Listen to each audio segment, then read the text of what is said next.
pra te contar um dos projetos mais bizarros que eu já vi na minha vida. Você já imaginou se existissem super-heróis na vida real? Tipo Hulk ou Capitão América na vida real? Tipo, pessoas que passaram por algum tipo de mutação e viraram super-heróis? No vídeo de hoje eu vou te contar a história de um cientista maluco na Área 51 que usou radiação, mutação genética e outras coisas bem piores pra tentar criar um soldado indestrutível, assim como os super-heróis da Marvel. Se vocês acham, inclusive, que na Área 51 só tem teorias e coisas loucas sobre OVNIs, aliens, material no espaço, vocês estão muito enganados. Então, já prepara sua pipoca, pega o seu miojo pra vocês conhecerem o primeiro e mais bizarro projeto na Área 51.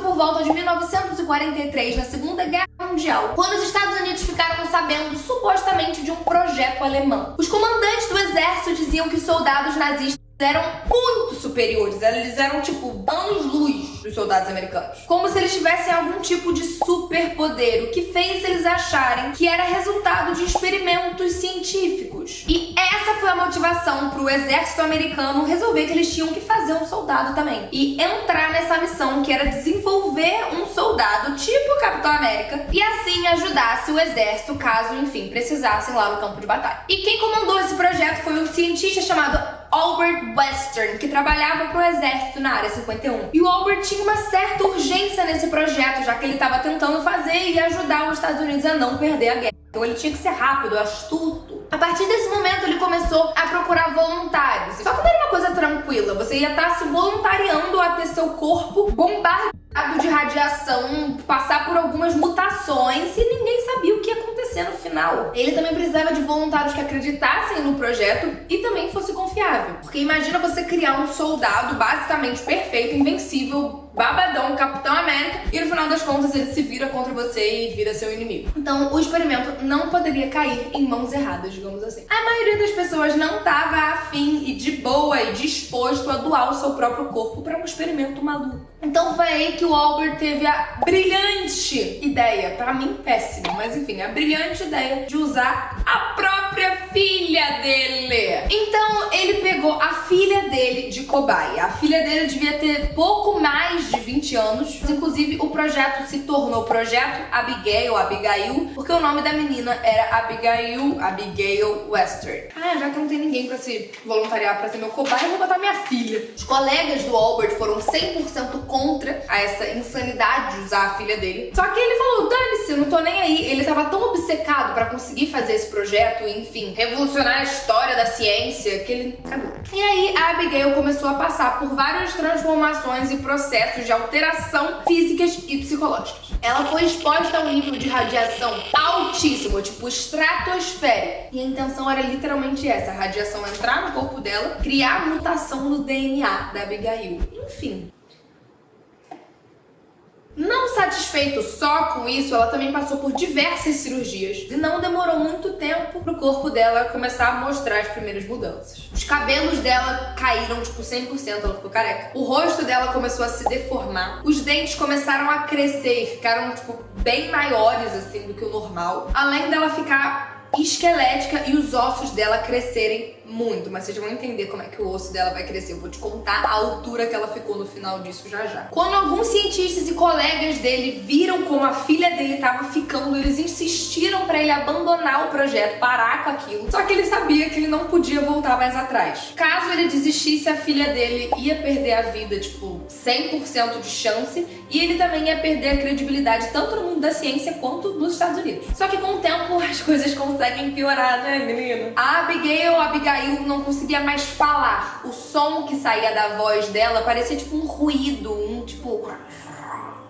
isso. Como se fosse de fato algum bicho. Ela perdeu o poder de fala. O Albert começou a aplicar sangue de animais, de outros animais na própria filha, mas nada que ele fizesse melhorava o estágio dela. Começou a dar doses absurdas de hormônio e no final das contas a menina ficou com 3 metros de altura. 3 metros, não 1, não 2, 3 metros de altura. A menina de pouco mais de 20 anos de idade tava com 3 metros de altura, os dentes tudo esquisito, careca, com Ai, para! As pessoas começaram a chamar ela de aberração e ela não tinha mais nenhuma semelhança com um ser humano e nem com nenhum animal que a gente conheça. Além disso, ela precisava de muita comida pra manter aquele corpinho de 3 metros de altura, né? Tipo, muita comida mesmo e altas doses de medicamento, inclusive, em especial, calmante. Já que ela tava completamente incontrolável, ela tava muito agressiva e ninguém reconhecia ela mais. Ela literalmente se tornou um monstro, tipo um Frankenstein. Alguns funcionários do laboratório, inclusive, nem sabiam que aquilo era a filha do Albert. Eles só sabiam que tinham que levar muita comida e doses de remédio pra alguma coisa, pro ser que tava enjaulado lá comer. Ela ficava o tempo todo dentro de uma jaula escura. E por isso ninguém sabia, não fazia ideia do que era. Só sabiam que era um monstro por causa do barulho, dos gritos que dava e do mau cheiro que vinha da jaula. Os colegas mais próximos do Albert disseram várias vezes que viam ele sempre do lado da jaula, conversando com a Abigail. Passava horas lá, inclusive viam ele chorando perto da jaula. Só que mesmo com tudo aquilo, ele se recusava a acreditar de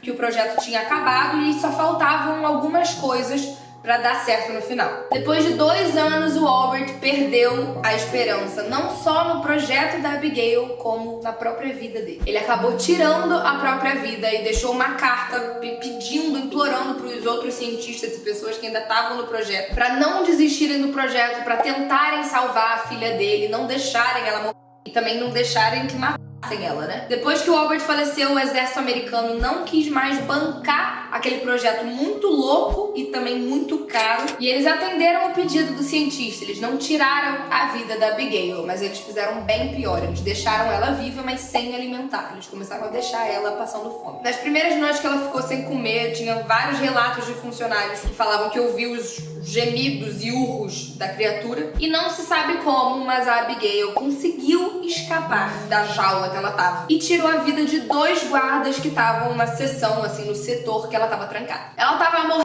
de fome e pra, tipo, pararem as mortes, pra não ter mais mortes, resolveram trancar, isolar a área que ela tava no momento. Fecha esse andar, deixa ela lá embaixo, ninguém mais desce, ninguém mais sobe.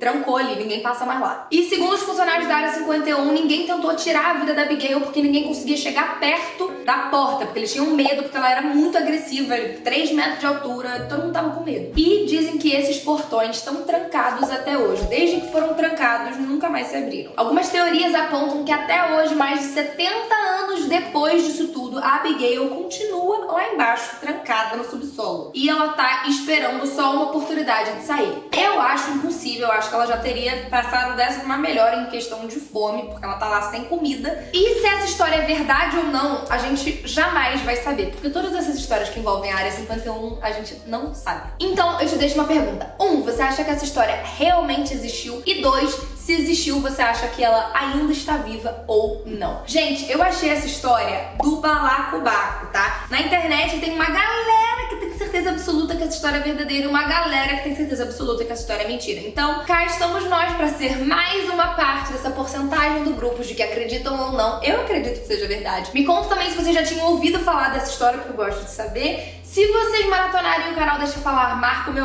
@fefe lá no Instagram que eu vou ver. Segue as minhas outras redes sociais pra gente continuar se acompanhando e se falando e se vendo. Dá um like nesse vídeo se você não deu ainda. Compartilha com seus amigos pra todo mundo ver esse vídeo, essa história muito, muito louca. Manda no grupo da família, no grupo da escola. Vamos fazer todo mundo ver esses casos doidos. E é isso. Espero que tenham gostado. Um beijo. Fiquem com Deus. Fui!